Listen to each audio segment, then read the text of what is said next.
Hello everyone, this is HammerTron here with a new action figure review for you. I'm showing a picture of the third wave of Power Rangers Lightning Collection. The Beast Morphers Blue Ranger, the Dino Charge Gold Ranger, the Mighty Morphin Red Ranger, and Mighty Morphin Lord Dragon, which I think came from a comic book. So today I'll be reviewing the Beast Morphers Blue Ranger. I'll put these others to the side. Beast Morphers Blue Ranger. I have not seen this season yet. As of the filming of this video, I have only watched up to Power Rangers Zeo. The next series will be the Power Rangers Turbo. But anyway, here this comes in a nice window box. This came out in 2019. I managed to find these in the store at the time. So I like the window box and a picture of the character on the side here. The side kind of wraps around, so it looks kind of nice there. On top there's nothing there. The bottom there's manufacturing information and a barcode. On this side a picture of the character, and on the back at the bottom is some manufacturing information. Here's a picture of the action figure in a nice pose. What's odd about the Power Rangers Lightning Collection is they don't have a cross cell, and nothing that really indicates that this is part of the third wave of Power Rangers Lightning Collection.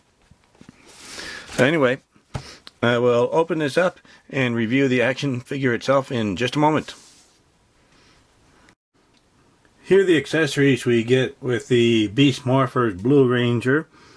Here are a pair of fisted hands that were in the package but not on the action figure in the package. So nicely sculpted. They have long pegs.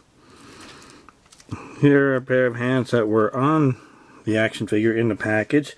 The right hand is a trigger finger and the left hand is a gripping hand.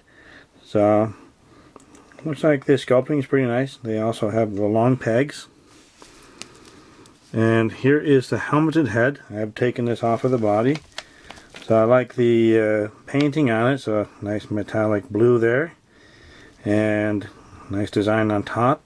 Kind of a squarish top here. So I think this Blue Ranger's animal is meant to be a gorilla.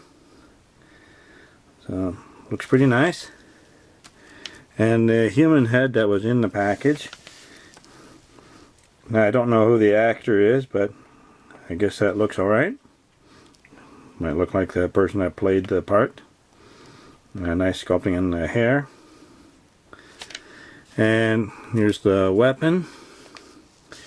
Some kind of sword. I think it's a sword. I have not seen the Beast Morphers series, so I'm not sure what it is, but it's probably a sword.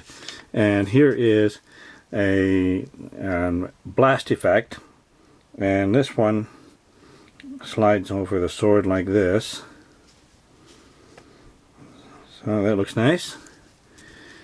And then this last blast effect, it slides over the fisted arm of the Blue Ranger. So it looks like he's going to hit something with blue energy. So these are, actually this is kind of pliable, soft and pliable at the end here. That's interesting. Yeah, this other one was pretty hard.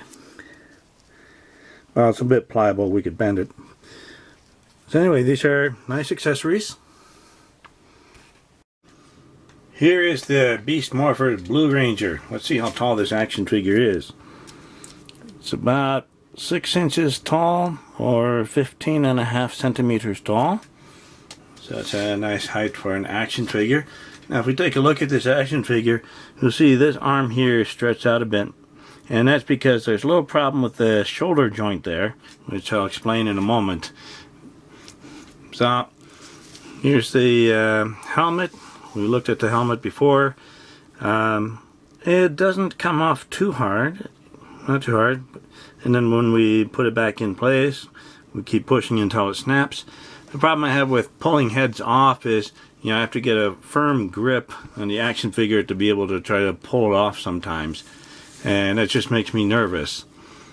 Because as a fully grown adult, maybe I don't know my own strength, so it's one of the things I don't really enjoy about swapping heads. Also, the same thing with the hands. I actually had to use the hairdryer to warm it up so I could push this hand back into place, because I didn't want to break the small or very thin peg. But I was able to get this one in without using a hairdryer. Now I did use a hairdryer on this shoulder joint and it still didn't work, so I'll get to that with the articulation section. I do like the way the outfit looks in general. Even though I haven't seen this TV show, I just like the way the outfit looks. Kind of blue leathery look. And here's an extra harness. That's just an extra piece that just slides around quite a bit. And it looks like a zipper here, some wrinkles, some nice silver paint, and some wrinkles sculpted into the arms and the body. Nice extra, I think that's where the morpher is. Some nice details on the sleeves there, and some more details on the body. Now here's a belt piece, and this part here is part of the belt piece, so it moves around a little bit. So that's all an extra piece. And then here are the legs. So nicely sculpted. It looks like some cloth material over the legs. So we have some muscles, but some wrinkles from the cloth material. And some nice boots here. So not perfectly smooth, so they sculpted in some wrinkles, like it's maybe a leather material. Then we have peg holes in the heels of the feet there. And they continued the nice sculpting on the back here, showing some muscles and wrinkles of the cloth material. So I appreciate the attention to detail, so it just looks nice, and I'm happy they have details on the front and the back. So it looks nice, and it stands pretty nicely too. I'm happy about how well it stands. Now the articulation, the head moves up a little bit, moves down a little bit, turns side to side, just a little bit of tilting.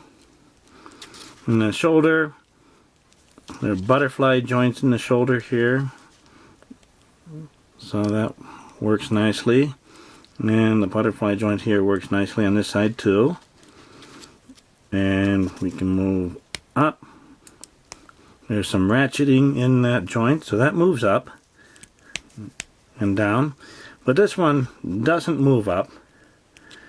And if I keep tugging at it, I think I'll rip the arm off. And then I even used a hairdryer. I don't like having to use a hairdryer, but I still am not able to get that joint to move up. I don't know what the problem is. So I'm disappointed about that. But it looks like it is in the right position, because if we look at the painting on the sleeve here that's over here, that lines up with the silver on the shoulder joint. So you see the bicep cut here, so looks like it's in the right place. So the shoulder joint is in the right place, but it just doesn't want to move. So we have bicep cuts that work. So that's good. Double jointed elbows. Move in quite a bit. So very impressive. So both sides work very nicely. So we just line it up so we can get the full range of motion. There we go. So very impressive. Actually, this will go all the way around, and so will this side. Yes. And then we get to the wrist. The wrists do turn, and they do have hinges.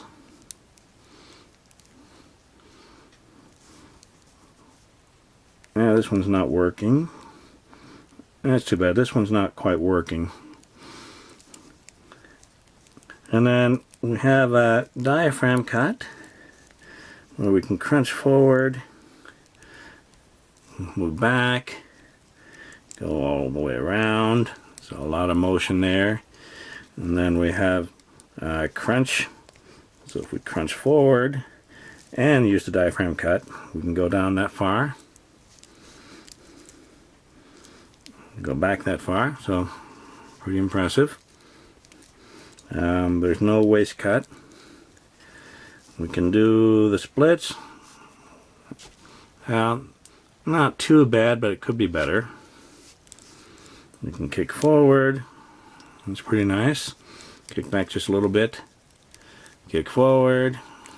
And go back just a little bit. We do have upper thigh cuts. That one works. This one works. Okay. And then double jointed knees. Pretty nice. And we do have boot cuts. That one is working. This one doesn't really want to work. I could keep tugging on it, but I don't think I want to do that. At least it's in a good enough position there. So I'm a little unhappy about that. And then the ankles move down. And they move up. That one's stiff. There we go. And they do have ankle pivot. So that's good. And you know what, this action figure does stand pretty nicely without too much trouble. I'm just disappointed about that shoulder joint, where it still wouldn't work even after using a hair dryer on it. So I'm a little disappointed about that. But at least it does stand. So that's good news. Here is the Beast Morphers Blue Ranger next to a pair of 4-inch action figures. On the right is an adventurer from an Animal Planet set I reviewed a while ago. And on the left is the Fortnite Jonesy action figure by Jazzwares. Here is Beast Morphers Blue Ranger next to a pair of 6-inch action figures. On the right is the Fortnite Legendary Series Havoc action figure by Jazzwares. And on the left is the Marvel Legends Mr. Fantastic action figure by Hasbro. Here is Beast Morphers Blue Ranger next to a pair of 7-inch action figures. On the right is the Masters of the Universe Masterverse He-Man action figure by Mattel. And on the left is the DC Multiverse Green Lantern Kyle Rayner action figure by McFarlane Toys. Here is Beast Morphers Blue Ranger next to the other Rangers that were released in Wave 2 of Power Rangers Lightning Collection. On the right is the Beast Morphers Red Ranger, and on the left is the Beast Morphers Gold Ranger. So this team is more than halfway complete. So they look nice together. Looks like a lot of parts reused. I think the belt pieces are identical, just different colors. The legs are probably the same. The boots are the same. Maybe the upper and lower torso on these two are identical. And the shoulder harnesses are the same. The arms are the same. Perhaps the hands are the same. Well, this hand is open. This one is gripping. And this Gold Ranger has other parts that are not shared by these two. So looks like a nice group there. The HammerTron Sledgehammer rating for Beast Morphers Blue Ranger is not very good. I'm just not very happy with the joints in this particular action figure. The boot cut here doesn't want to turn. The hinge on this hand here doesn't want to bend. And I'm especially disappointed with this shoulder joint not moving up and down. This one was pretty tight with the ratcheting in the joint, but at least it moves. This one doesn't. Even though I used a hairdryer on it, it still wouldn't move. I also don't really enjoy swapping out the hands with tiny little pegs. I'm afraid they're just going to break in my hands while I'm trying to pull them out and push them back in. So with this Ranger, it just doesn't get a very high rating. I'm just not happy with the joints. Now this one was $19.99 plus more for sales tax, and this was maybe 2, almost 3 years ago. And action figures now are much more expensive. I'm just worried that the action figures now don't have any better joints, and they should, considering the higher prices that they're being sold for nowadays. So I'm just disappointed with the joints. It looks cool. The Beast Morphers outfits, I think, are the best looking Power Rangers outfits, but the joints have to work for me to be happy. So thank you for watching my review video. Remember to like the video, leave a comment, and subscribe to my channel to keep up to date with my future reviews. I'll see you next time. Bye everyone.